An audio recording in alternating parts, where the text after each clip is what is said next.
Olá, boa noite. Boa Boa noite, tudo noite, bem? Karina. Boa noite todo mundo que está aí online.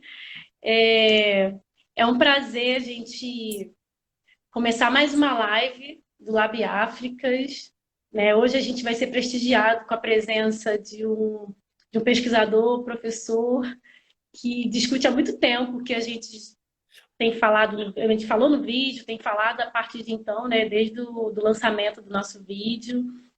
E, bom, a gente já pode começar, né, Karina? Uhum. E o Lourenço está aqui, Meu nome é Fernando Tomás, para quem não me conhece. Né? Eu sou coordenadora do projeto Lab Áfricas. Lab Áfricas é um projeto que pertence ao Grupo de Pesquisa Áfricas, do Laboratório de História Oral e Imagem Áfricas, né, Laboi Áfricas, que pertence ao FJF. E a gente, recentemente, para quem não assistiu, né, a gente lançou um vídeo e, na verdade, esse vídeo ele faz parte de um projeto mais amplo, que é a gente está criando uma websérie e que serão várias temporadas. A primeira temporada serão 3 vídeos e o primeiro vídeo foi a branquitude, sobre branquitude.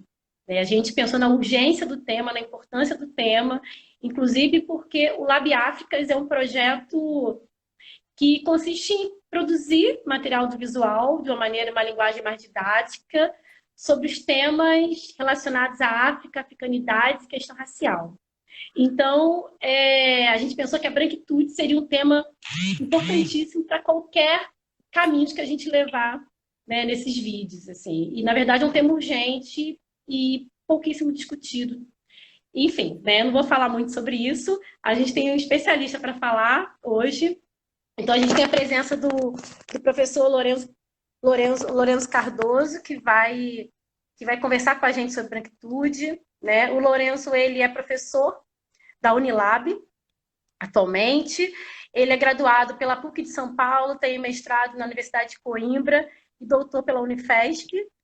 E, assim, suas áreas de interesse, de pesquisa, né, tá ligada à literatura, às relações raciais, sobretudo a discussão sobre branquitude, né, pensando em identidade branca, enfim. E, para além disso, ele tem 2 trabalhos que eu queria citar aqui, que são a dissertação dele, a tese. Eu acho que é bom, uma boa fonte de pesquisa para quem tem interesse em discutir, se informar ou pesquisar também, que foi a dissertação dele de mestrado, que é chamado O Branco Invisível, um estudo sobre a emergência da branquitude nas pesquisas sobre relações raciais no Brasil. Eu queria que esteja online também, eu acho que o Lourenço pode depois mencionar isso, e a tese de doutorado, que é o branco ante a rebeldia do desejo. Um estudo sobre branquitude no Brasil. É uma pergunta. O branco e a rebeldia do desejo. Um estudo sobre branquitude no Brasil. É uma pergunta. Para além disso, também, o Lourenço ele tem obras, né, tem livros com poesias, né, de poesia, obras teatrais. Então, assim, eu acho que a gente vai ter um bate-papo bem interessante, bem legal. A dinâmica é o seguinte: eu vou fazer umas perguntas. Como a gente tem pouco espaço aqui no Instagram, né? Só dá para 2 pessoas, e tem a Karina fazendo como intérprete, depois o Hélito vai entrar. Então, assim, e a gente já vai fazer o mesmo esquema para quem já assistiu outras lives aqui, como tem intérprete. A Karina vai traduzir durante um tempo, depois a gente para, sai da live e volta de novo com o Wellington, porque é muito cansativo para os intérpretes. Né? E como também tem esses 2 espaços, o Lourenço vai entrar, vai ficar com a Karina aqui, quando a Karina faz a tradução, enfim. Eu vou fazer umas 3 perguntas para iniciar, né, a fala dele, enfim, para ele seguir. E logo depois ele vai abrir para responder as perguntas de vocês. Então, assim, eu ia até pedir para vocês, se vocês quiserem mandar pergunta ao longo da fala dele, eu vou anotando, depois eu leio para ele, porque o Lourenço, para ele não ficar preocupado em ler as perguntas, ou depois também, porque ele falou que às vezes tem dificuldade de ler as perguntas aqui no Instagram. Então, mesmo se o Lourenço, se você quiser, eu posso voltar e ler as perguntas para você e depois sair, ou eu escrevo aqui no chat, peço um dos meninos também para me ajudar. Tá bom, gente? Gente, estou muito feliz, estou muito contente. Já queria agradecer de antemão a presença do Lourenço, a empolgação dele, a disponibilidade. E assim, e para a gente começar, são 3 questões que eu separei para a gente iniciar essa conversa com ele.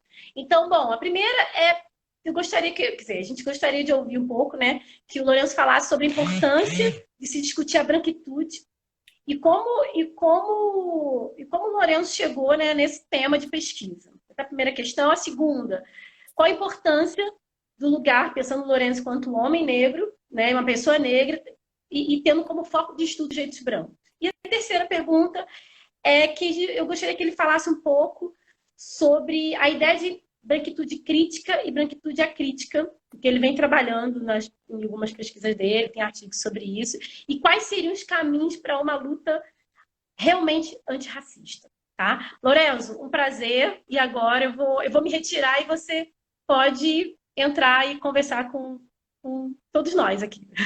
Tá bom? Vou chamar ele. Ok.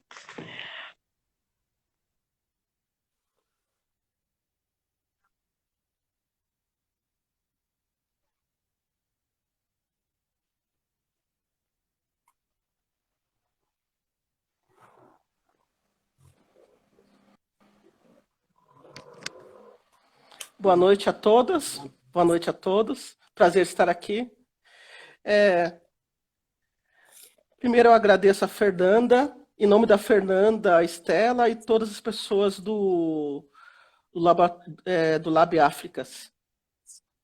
Me sinto honrado estar aqui. A Fernanda colocou 3 questões. A importância de discutir branquitude e como eu cheguei até aqui. Eu penso que eu cheguei até aqui a partir do momento que eu consegui enxergar o óbvio. O óbvio.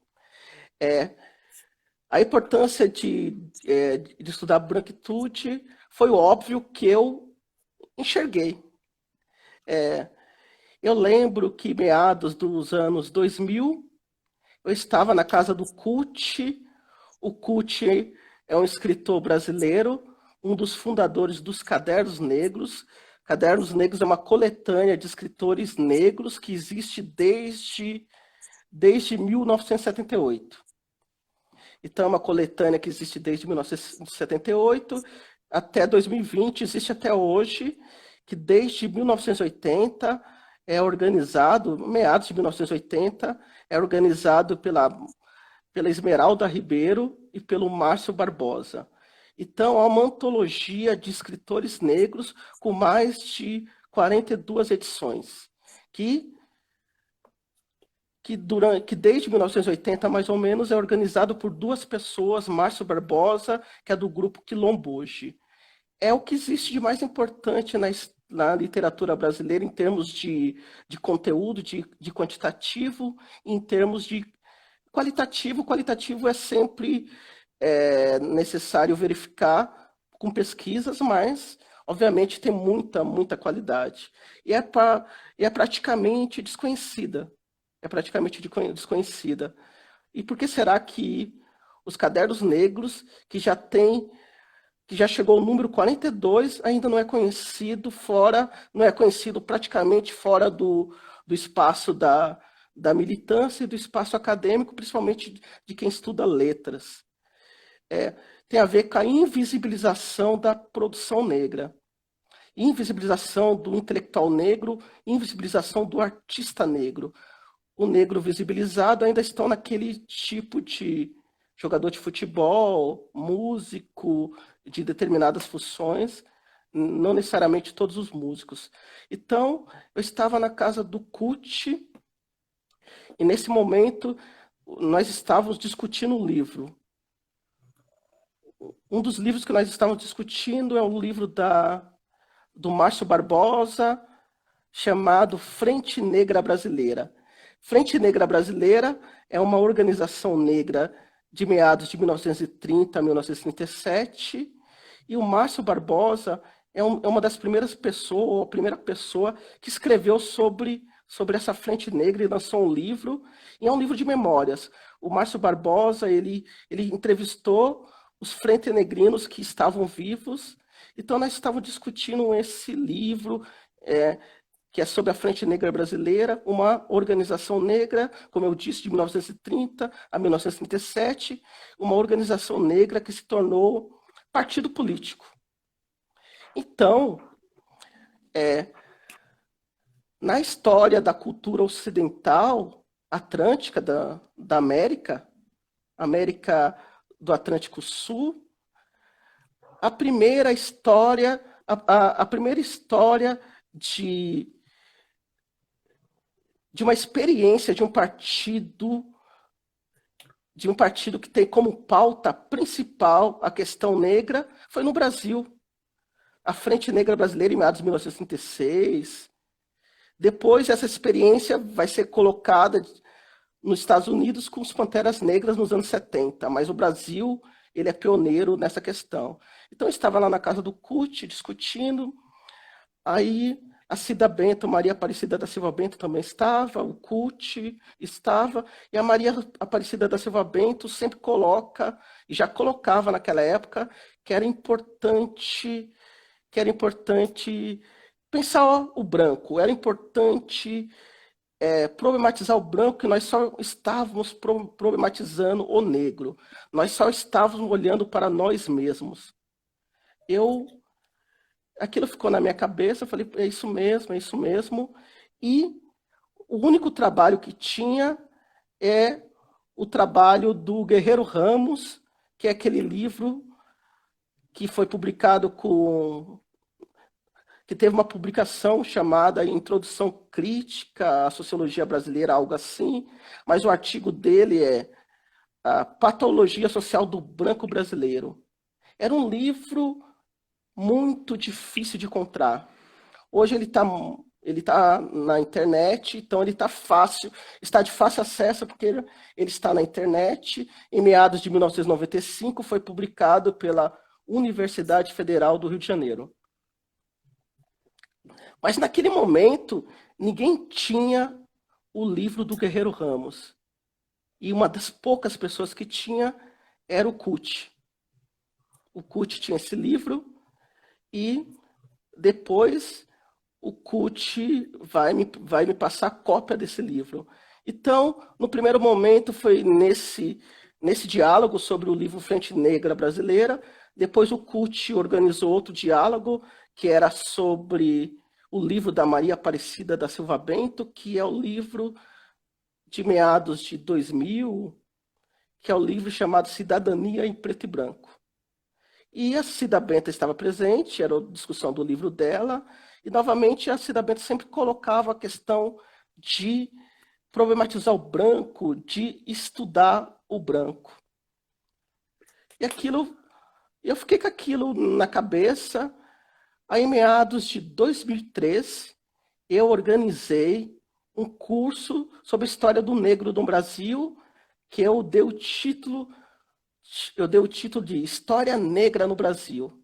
Então, eu ia dar um curso de formação sobre história do negro no Brasil para uma organização, para uma ONG chamada Solano Trindade, que era uma homenagem ao poeta Solano Trindade,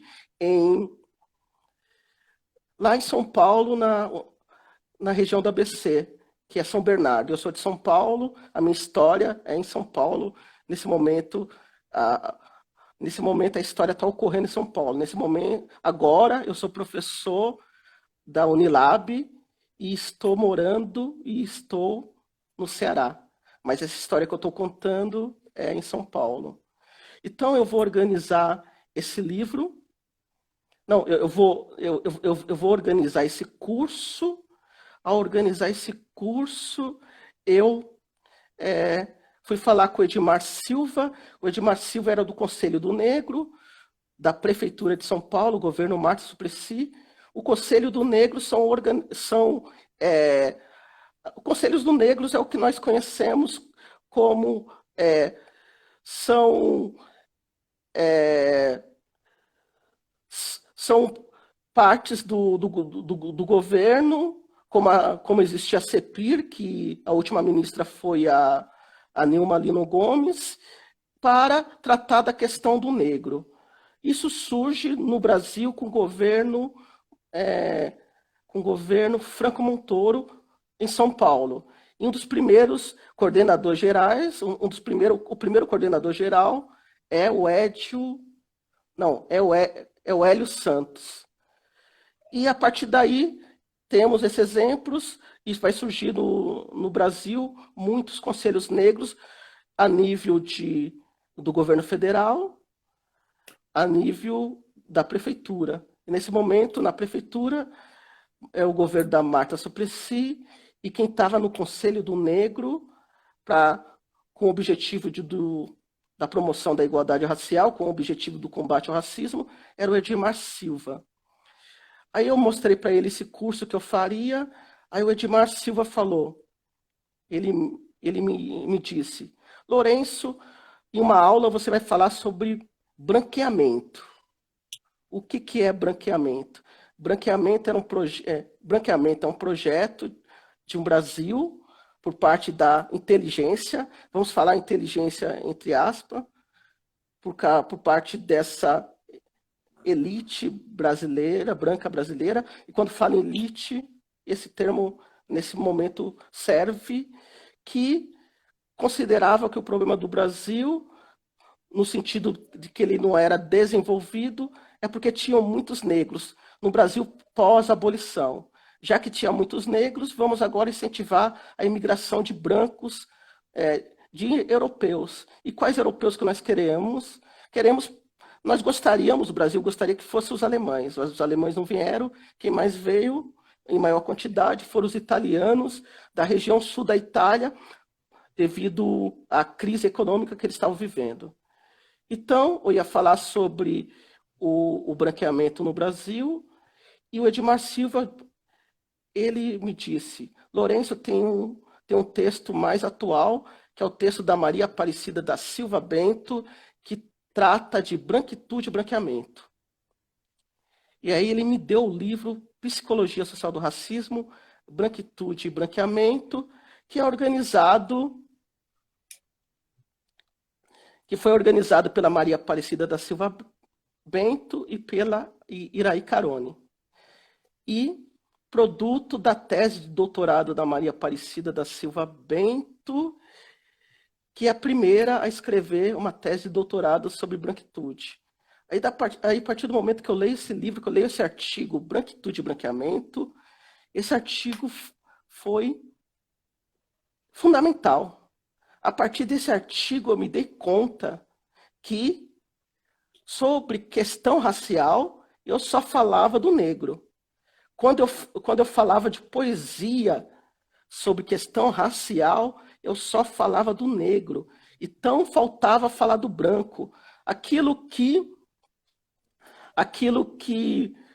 já tinha sido conversado naqueles encontros na Casa do CUT, na leitura do livro Frente Negra Brasileira, e depois na leitura do livro Cidadania em Preto e Branco. Ao ler o livro da Cida Bento, isso me ficou evidente. Eu falei, puxa, eu estou só falando do negro, eu só estou olhando para mim, está faltando o outro lado da história. Então, a partir daí, eu comecei a pensar, a estudar o branco, e o meu mestrado já foi sobre branquitude, na Universidade de Coimbra, orientado pelo Boaventura de Souza Santos. Aí eu volto para o Brasil, faço o meu doutorado também em branquitude, orientado pelo Dagoberto José Fonseca. Boaventura de Souza Santos, um intelectual branco português, Dagoberto, um intelectual brasileiro negro. O negro olhando para o branco. Qual a importância disso? A Fernanda acaba levantando essa questão. A importância do negro olhar para o branco, na verdade, o negro sempre olhou para o branco. O negro sempre problematizou o branco. O branco dizia negro, porque o branco tem a fala, o poder da fala científica, e o negro dizia branco. O branco problematizava o negro, porque ele era o cientista. Nos anos 70, os cientistas negros nos anos 70 eram exceções, e uma dessas exceções é o Guerreiro Ramos. Aí nos anos 80, anos 90, os negros também entram. E vão problematizar o branco academicamente. Vão problematizar o branco academicamente. Então, o branco sempre foi problematizado, sempre foi olhado pelo negro, e a partir do momento que entra na academia, ele vai problematizá-lo de forma científica. E o primeiro trabalho científico que marca isso é a tese de doutorado da Maria Aparecida da Silva Bento. Guerrero já trata disso com artigo, começa com artigo de jornal. Nós temos também Luiz Góes, nós temos também Abdias Nascimento, que de certa forma também trata disso. São pessoas que estão conversando entre si.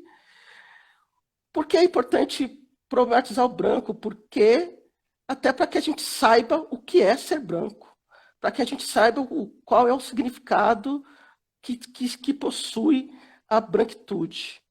Um dos significados que possui um dos significados de ser branco é uma das características do pensamento ocidental, do ser ocidental.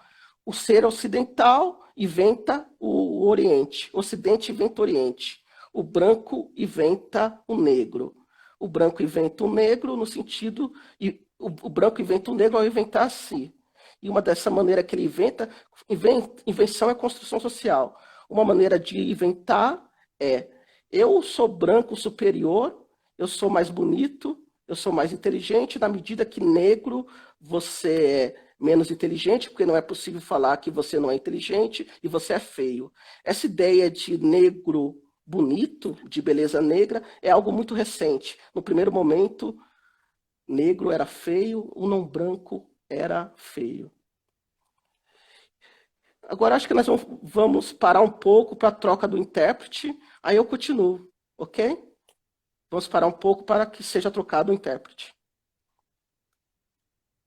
Obrigada, viu? De nada. Eu já volto.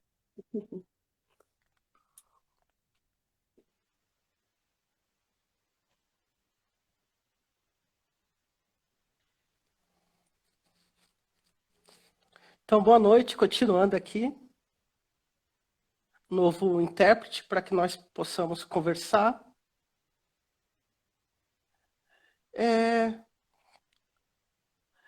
A Fernanda, acho que vou esperar um minutinho para que as pessoas possam entrar, já que nós trocamos intérpretes. Esperar um minutinho, ok?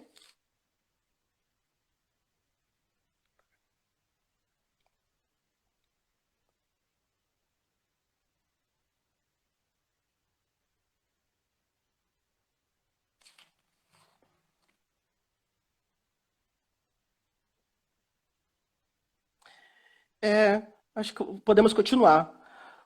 A Fernanda acaba colocando uns caminhos para uma luta antirracista de fato. Eu penso que os caminhos para uma luta antirracista de fato é que os brancos, de maneira sincera, participem.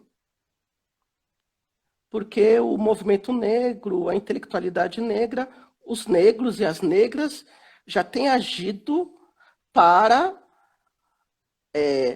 a promoção da igualdade racial ou têm agido no sentido revolucionário de abolir o racismo. Uma perspectiva liberal, uma perspectiva revolucionária. Temos essas perspectivas no ativismo negro e na perspectiva negra intelectual. Agora, cabe aos brancos também participarem.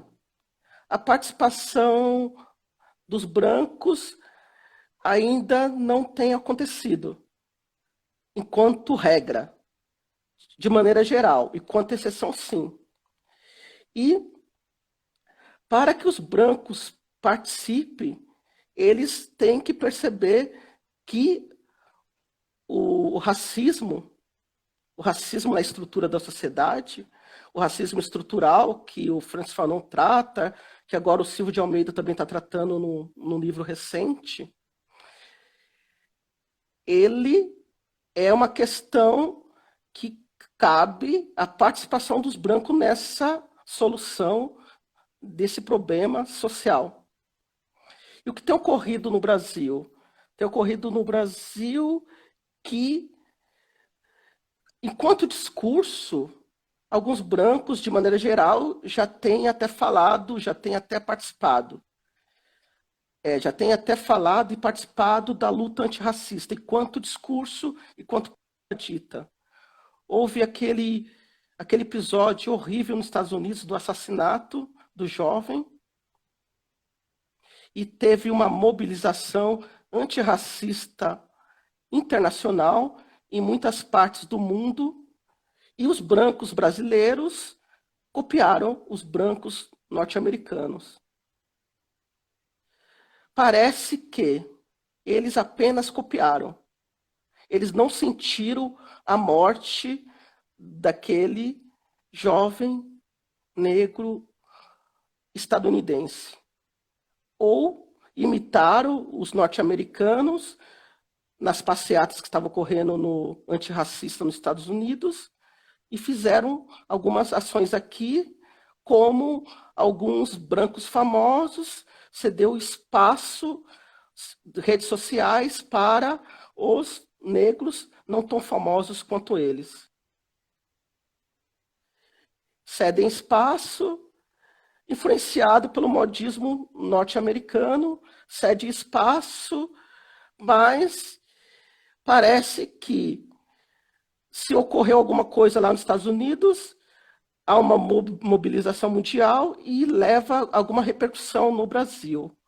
Mas, no Brasil, crianças, meninos, meninas, jovens, adultos e até idosos são mortos diariamente, e os brancos não têm se comovido, não têm agido assim como os negros agem.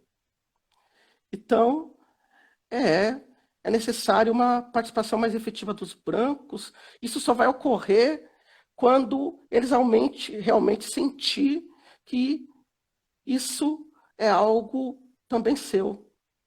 A questão da promoção de justiça racial, que é justiça social, justiça no Brasil, que envolve a justiça global, os brancos têm que participarem, até porque no Brasil, na sociedade racializada do Brasil, o opressor racial é o branco. Assim como na sociedade machista, o opressor patriarcal é um homem. A questão de branquitude crítica e a questão de branquitude crítica e branquitude acrítica, que a Fernanda também coloca. Eu pensei esses conceitos, branquitude crítica e branquitude acrítica, em meados de 2007. Eu estava preocupado com a ida de brancos de ultradireita ao poder. Eu estava pensando a realidade francesa. Um candidato francês de ultradireita ou extrema-direita. Extrema-direita é pensamentos que nós podemos encaixar neonazista, que nós podemos encaixar fascistas, que nós podemos encaixar a Ku Klux Klan, ou neo-Ku Klux Klan. É esse pensamento branco de ultradireita. Então, eles tinham disputado, e lá na França eles tinham ido para o segundo turno e poderia ganhar as eleições e ser presidente da França. Aí, diante daquilo, eu cheguei à conclusão que nós estamos estudando branquitude, estamos estudando a identidade branca, estudando o branco, mas nós não estamos estudando esse tipo de branco que eu chamo de branco acrítico. Esse branco acrítico eu estou chamando de o branco neonazista, o branco da Ku Klux Klan, o branco da ultradireita ou extrema-direita. Esse branco que se considera superior e não vai discutir com nenhum inferior. Ele se considera superior, isso é um fato. E se ele não puder usar do argumento biológico, porque não é mais possível, ou pelo menos não era mais possível. Há 4 anos, com a eleição do Trump, a situação social global mudou, mas se não é mais possível o discurso biológico, vai usar o discurso histórico-cultural. Eu sou o vencedor da história, eu sou superior. E eu não vou discutir com nenhum inferior. E quem é o branco crítico? O branco crítico diz respeito à maioria dos brancos, que pós Segunda Guerra Mundial, aliás, podemos dizer guerra da Europa. Mundial talvez seja um exagero. Pós aquela guerra na Europa, que é conhecida mais como nome de guerra mundial, pós o horror que o fascismo praticou, e principalmente o nazismo praticou, direcionado aos judeus e todos os outros não brancos, como ciganos, negros, foi considerado ilegal e imoral no mundo ocidental o racismo. O racismo. Então, a partir de então, o ser racista, praticar o racismo, afirmar o racismo, foi desautorizado. É imoral e ilegal. Então, as pessoas não passaram até a evitar práticas, evitar de expressões racistas. Houve um momento que até evitava piadas racistas. Lembrando que piada racista, racismo é uma ideia, e ele se expressa. A expressão do racismo é prática. E piada racista é uma prática do racismo. Então, piada racista é prática racista. Então, nesse mundo pós-Segunda Guerra Mundial, pós o Holocausto dos judeus, ilegal e imoral o racismo e sua prática. Esse era o pensamento que estava muito forte. Então, os brancos, de maneira geral, todos dizem, eu sou contra o racismo. Até hoje em dia, esse discurso ainda está muito forte. Então, se todo mundo diz que é contra o racismo, e a prática do racismo ela é muito atuante no Brasil, nos Estados Unidos, para citar apenas esses 2 países, há uma certa hipocrisia aí, e publicamente não dá para identificar o branco racista, porque todo mundo está dizendo que é contra o racismo. Então, eu estou dizendo que o branco acrítico é esse branco neonazista, e os brancos que nós estamos estudando na sua diversidade é esse branco que se diz contra o racismo. Só que agora, após a eleição Trump, o contexto modificou. As pessoas estão dizendo o que querem, e o que significa dizer o que querem? As pessoas estão praticando racismo. Até praticando racismo neonazista, que é evidentemente ilegal. Evidentemente ilegal. E qual a defesa deles? Isso não é prática racista. Isto é liberdade de expressão. Isso não é prática racista. Isso é a minha expressão artística, que é, no meu caso, que é pelo fato de eu ser humorista. E agora também tem a questão do que nós chamamos de mentira. Agora tem um argumento da pós-verdade que é mentira. Então, vamos dizer, agora tem argumento de que o nazismo é uma ideologia de esquerda. Obviamente, pela história, até pelo trabalho do Norberto Bobbio, cientista político, no dicionário, ou em vários livros dele, e pela história, o nazismo é uma ideologia ultradireita, é extrema-direita. Agora a pessoa defende isso como discurso, vai escrever nas redes sociais. Nazismo é de esquerda. Então, ele escreveu na rede social, e aí ele vai ter uma fundamentação. A fundamentação pode ser qualquer pessoa que escreveu, ó, a pessoa escreve, né? Nazismo é de direita, sim. Então, ele disse e tem uma fundamentação que é na internet. Então, a mentira ela é consolidada e tem até uma fonte que é a internet. E não precisa ser, pode ser também fonte impressa. A pessoa escreveu. A pessoa está escrevendo mentira, mas ela está publicando um livro. E a história, ela não precisa ter pressuposto da verdade. A história passa a ter como pressuposto o que for conveniente à minha narrativa. E, se for conveniente mentir, se a mentira for conveniente à minha narrativa, assim eu farei. Então, essa questão de branquitude crítica, a crítica pós-governo Trump, modificou, é algo que eu tenho que verificar daqui a alguns anos. Agora, eu acho que eu vou responder as perguntas de vocês. Eu não consigo, eu vou tentar ler daqui, mas acho que a Fernanda também vai passar para mim. Então, agora eu abro para a pergunta de vocês. Eu mesmo vou tentar ler alguma coisa aqui.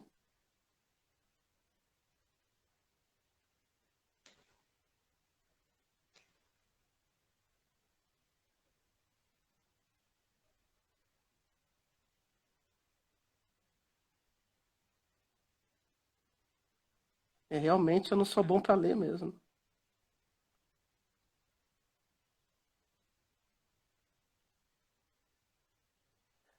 A Aline está perguntando por que eu foquei na branquitude acadêmica. Deixa eu ver se tem mais pergunta. A Fernanda está dizendo que anotou, e eu acho que a Fernanda vai passar para mim. Não sei como é que a Fernanda passará para mim. Como é que você vai passar?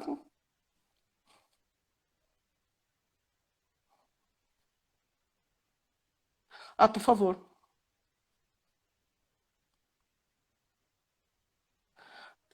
Quais são as diferenças entre branquitude e branquidade?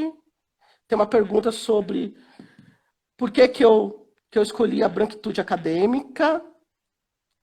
E tem as diferenças entre branquitude e branquidade. Ah, ok. A Fernanda vai entrar e vai ler. Então, eu saio, a Fernanda entra e lê. Ok? Sim, ok.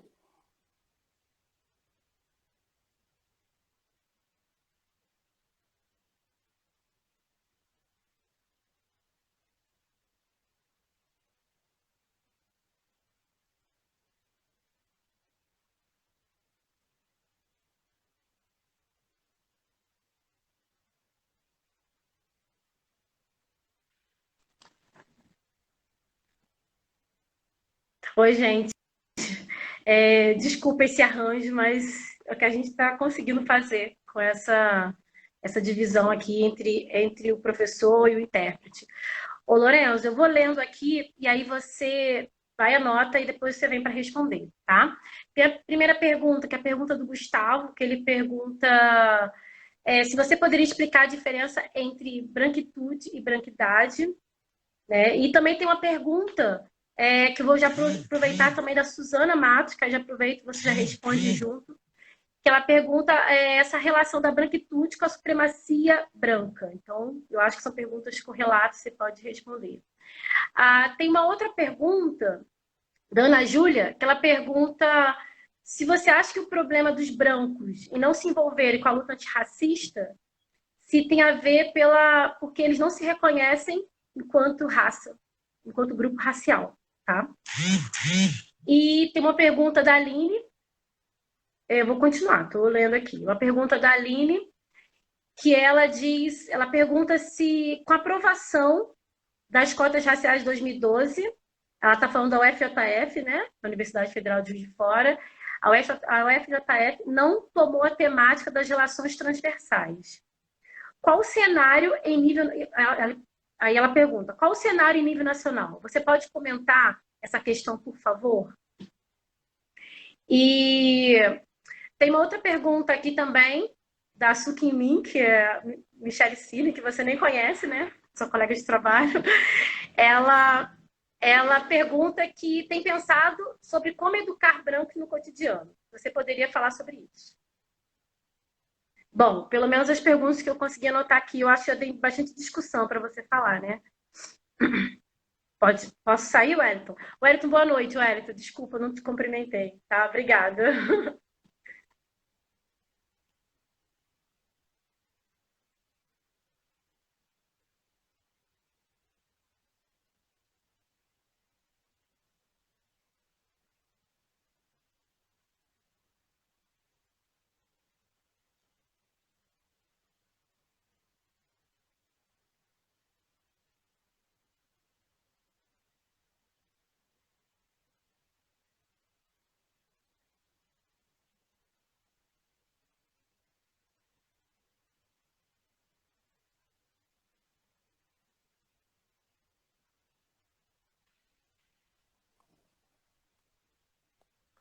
Olá, olá. Estamos? É,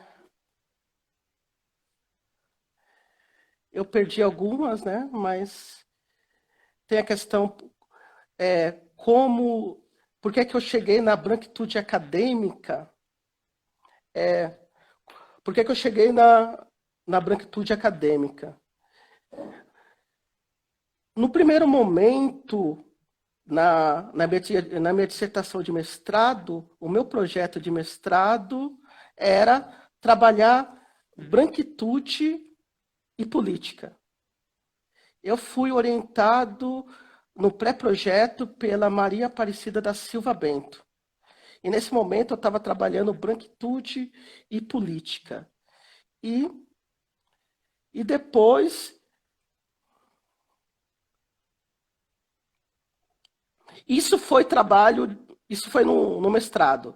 Então, meu projeto era trabalhar branquitude política. O meu orientador, Boaventura de Souza Santos. Aí começamos a trabalhar, eu lendo muito sobre branquitude, lendo muito sobre política. E era mestrado, era início do trabalho. Aí o Boaventura, ele me orientou e nós discutimos. Lourenço, você está no início do trabalho, como nós já conversamos, você pretende continuar esse trabalho no doutorado, então seria interessante que você focasse apenas na branquitude para você dar conta das pesquisas e do conceito branquitude, da ideia branquitude. Aí, na medida que eu escolhi só trabalhar em branquitude, aí eu também optei em estudar o pesquisador branco que estuda o negro. E também estava na minha cabeça aquela polêmica do Luiz Costa Aguiar Pinto.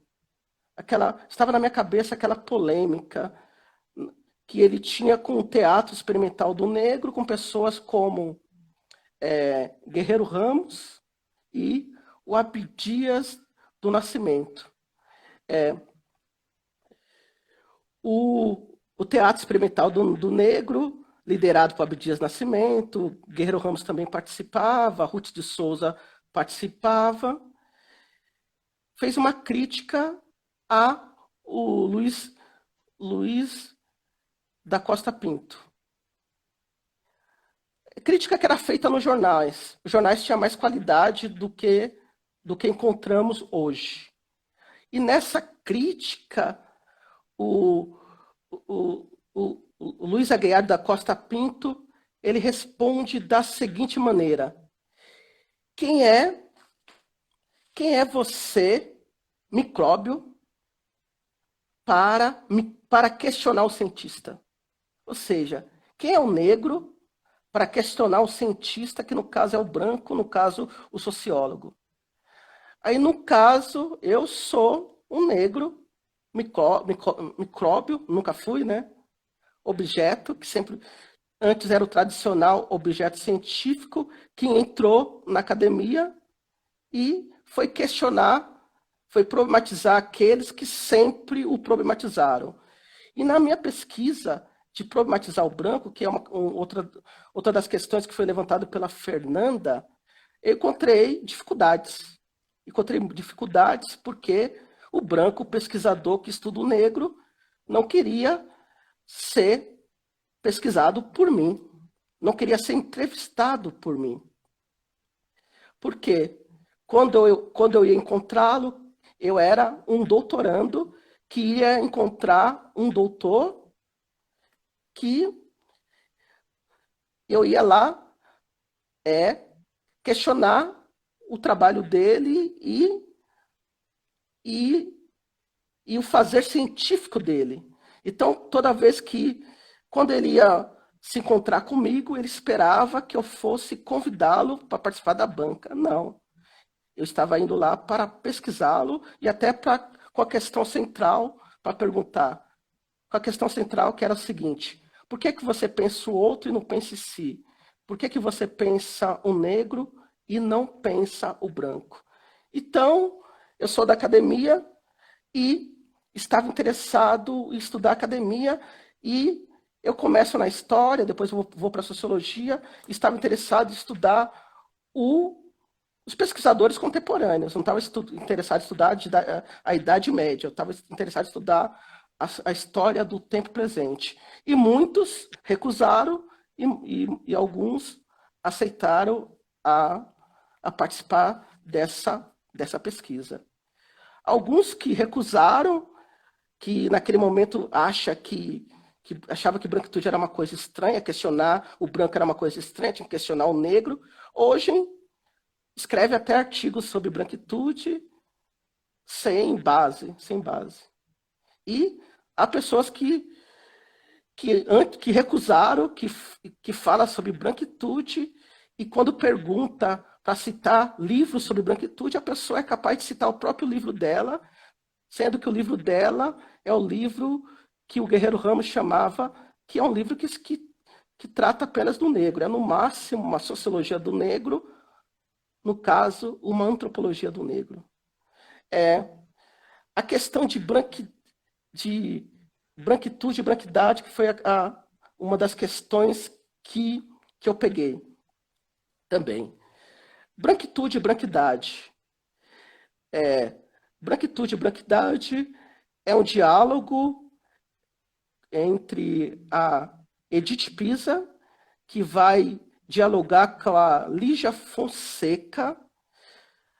A Edith Pisa tendo como referencial teórico a Lígia Fonseca, que é uma intelectual negra da área das letras, que vai considerar que a Frente Negra Brasileira é uma organização negra que ela valoriza o negro, mas não valoriza o negro por inteiro. Por exemplo, a Frente Negra Brasileira valoriza o negro, mas ela rejeita, por exemplo, a religiosidade de matriz africana. Ela valoriza o negro, mas rejeita qualquer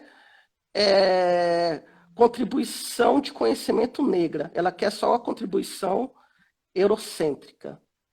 Então, para Lígia Fonseca, qual é a identidade negra da Frente Negra Brasileira? A identidade negra da Frente Negra Brasileira é o que a Lígia chama de negridade. A Lígia Fonseca chama de negridade, no artigo que ela escreveu, negritude, negrícia e negridade. Alguma coisa assim. Então, a Edith Pisa vai pegar essa ideia da Lígia Fonseca e vai dizer que o branco que reconhece seu privilégio ou vantagem racial, hoje eu uso o termo privilégio e vantagem racial juntos, e por vezes eu prefiro usar o termo mais vantagem racial do que privilégio racial. Eu vou mandar um artigo para vocês em breve sobre isso, que vai ser publicado, que eu faço esses questionamentos.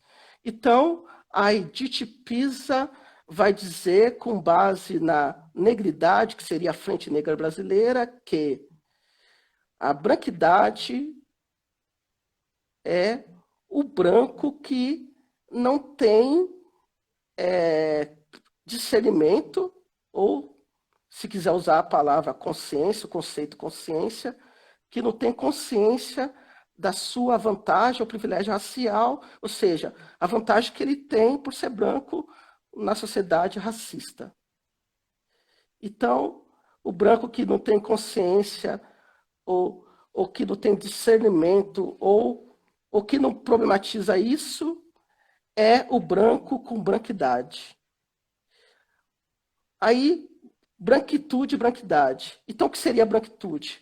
Branquitude, Edith Pisa, dialogando com a Lígia Fonseca, vai dizer que é a identidade negra, por exemplo, do Teatro Experimental do Negro, liderado por Abdias Nascimento, onde tem a participação, onde tem como os integrantes Ruth de Souza, uma grande atriz brasileira, Ruth de Souza, que tem a mesma importância de Marília Pêra, a mesma importância de Fernanda Montenegro, mas que não é reconhecida da mesma forma por causa do racismo, da prática de racismo. O não reconhecimento da Ruth de Souza é prática de racismo, porque a qualidade dela artística é inquestionável.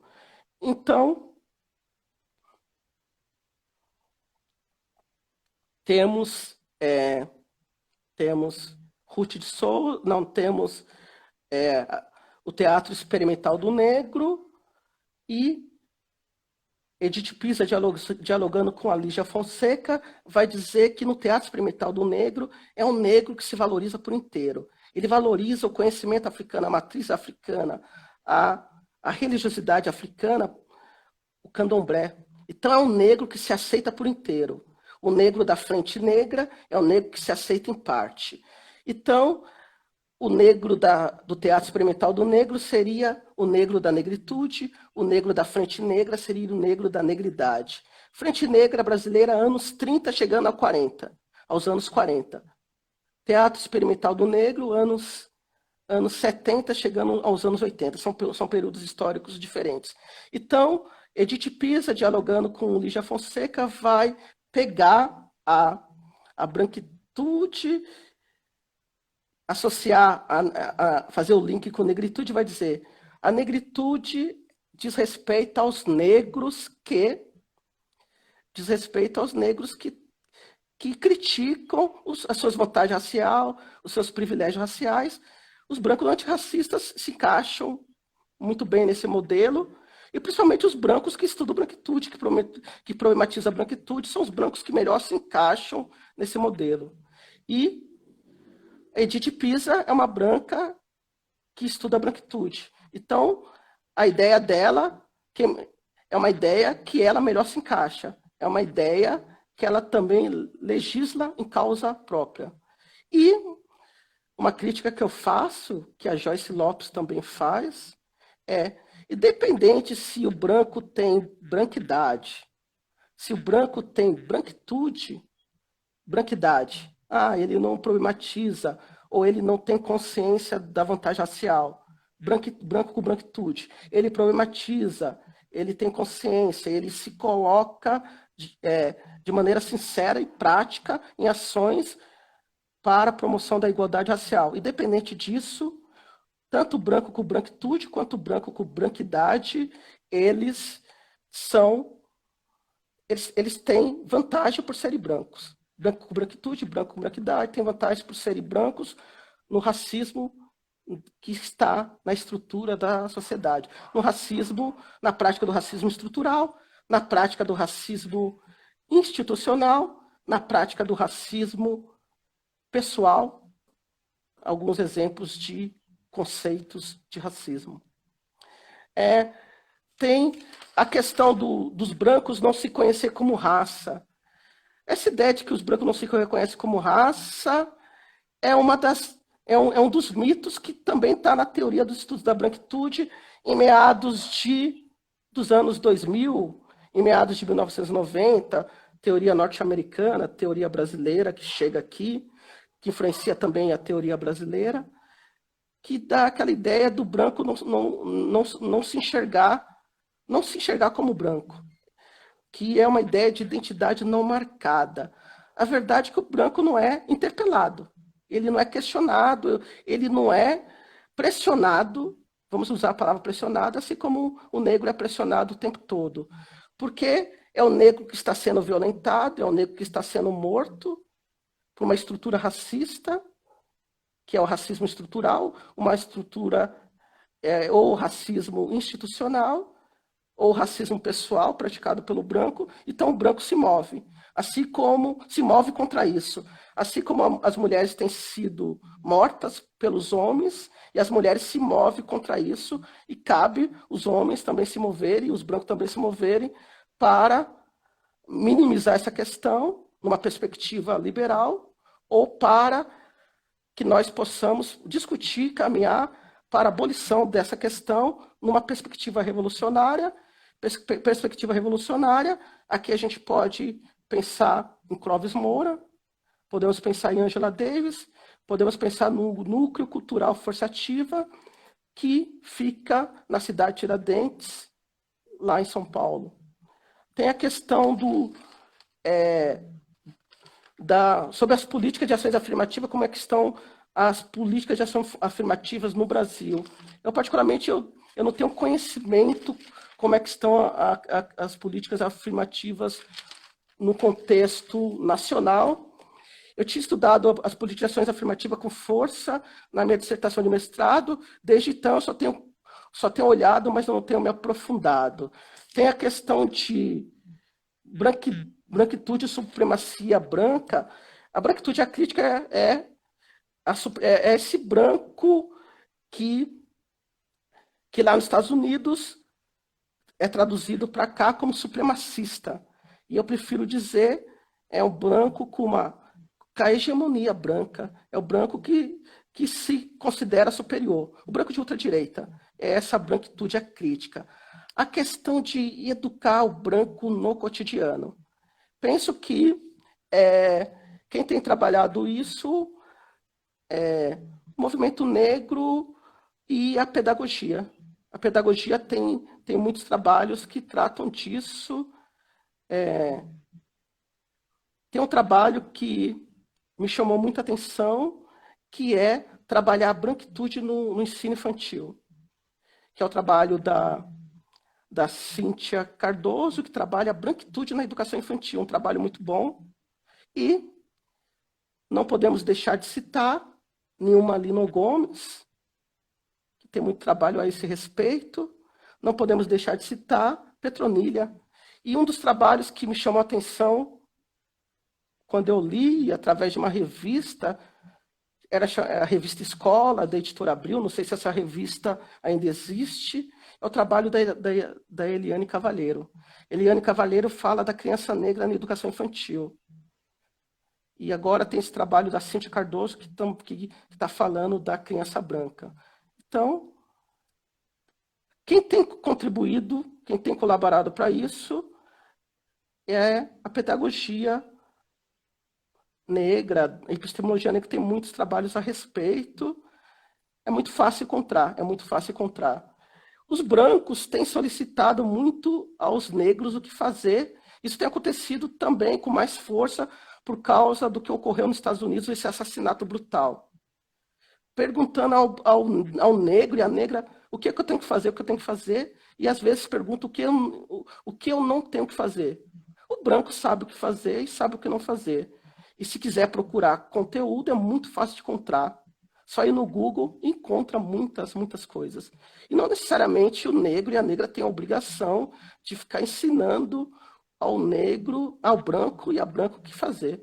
Nós já fizemos muito, fizemos demais. Nos exige uma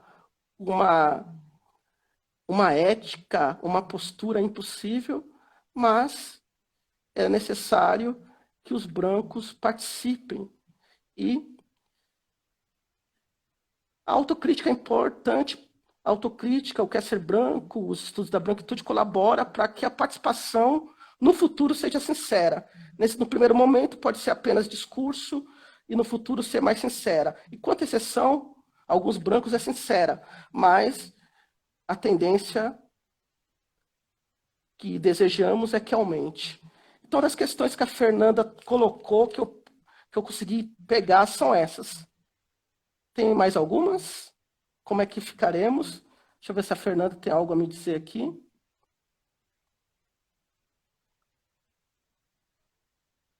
Tem mais alguém? Eu não sou bom. A Aline está perguntando uma questão sobre... O Silvio de Almeida comentou sobre a impossibilidade... Aline. Silvio de Almeida comentou sobre a impossibilidade de ser defensor do neoliberalismo antirracista. Comente, por favor. Eu consegui pegar a questão da Aline. Neoliberalismo antirracista, o Silvio de Almeida, eu assisti a entrevista dele, ele foi muito bem. Penso que o Silvio de Almeida tem uma perspectiva marxista, que é algo que não foi tratado no programa. Obviamente que na sociedade capitalista liberal, o máximo que nós vamos fazer é minimizar o dano. Porque nós não podemos, nós vamos enxugar o gelo. Se a gente quer construir uma nova sociedade, tem que ser realmente a construção de uma nova sociedade. Qual é a pauta hegemônica da luta antirracista no Brasil? Promoção da igualdade racial. O que significa isso? Pauta liberal. Pauta liberal é minimizar danos. É uma pauta hegemônica. Mas há outras pautas. As outras pautas é abolição do racismo, e a abolição do racismo é só com a construção de um outro mundo. E quando a gente fala em construção de um novo mundo, a gente está questionando a ideia de fim da história. Fim da história é uma concepção do Hegel, e é uma concepção dos hegelianos de direita, que ficou muito famosa com Francis Fukuyama. Depois eu passo o autor Francis Fukuyama para vocês, para o tradutor Francis Fukuyama, que não é possível uma sociedade que não seja essa liberal, burguesa, capitalista. O problema de não ser possível é que essa sociedade é um horror para os negros e as negras. É a morte para os negros e as negras. E só porque dizem que é o fim da história, que é um discurso único, Milton Santos também trata disso, um discurso único, a gente vai acreditar e não vai propor, e não vai nem propor a discussão. O núcleo Força Ativa, lá na periferia de São Paulo, tem proposto, tem feito. A Angela Davis, ela coloca isso o tempo todo. Então, são questões que nós temos que colocar, e de certa forma, penso que o Silvio de Almeida colocou indiretamente isso. Estou de acordo com ele. O neoliberalismo, no máximo, é minimizar os efeitos do racismo estrutural, que é o que ele tem utilizado, o conceito de racismo estrutural. Deixa eu ver se tem mais aqui. Penso que vamos trocar de tradutor, porque ele trabalhou demais. Peço desculpas. Vamos trocar de tradutor. Não sei se agora vai entrar a Fernanda. Agradeço o tradutor. Muito obrigado.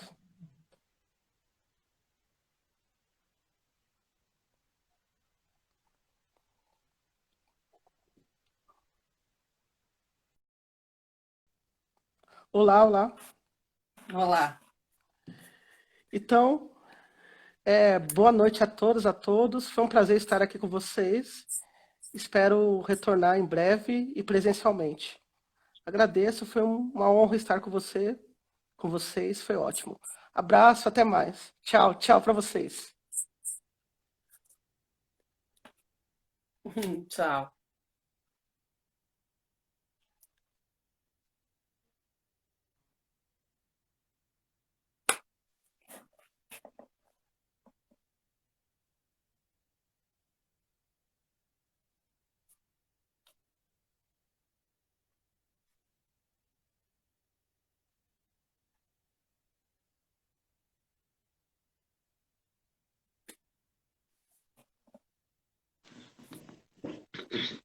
Oi, gente, boa noite de novo.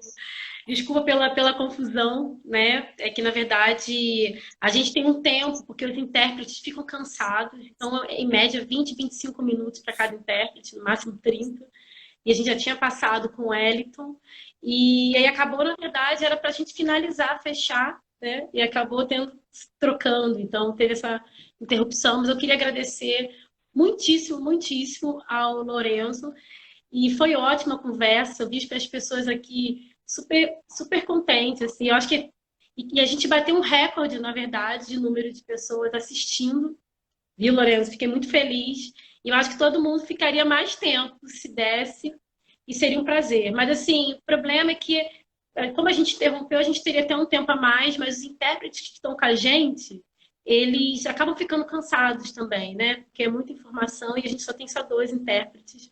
Então, Lourenço, foi um prazerzão, muito obrigada. E eu queria também dizer que tem outras perguntas aqui, e eu vou pedir, com gentileza, para o Lourenço para ele responder, e a gente, por escrito, a gente coloca no nosso feed ao longo da semana algumas respostas dele que não foram contempladas aqui, tá? Então, a gente avisa, vai estar no nosso feed. Tá? E vocês ficam bem tranquilos. Obrigada, viu, Lourenço, por tudo, pela gentileza, pelo conhecimento que você trouxe para a gente aqui.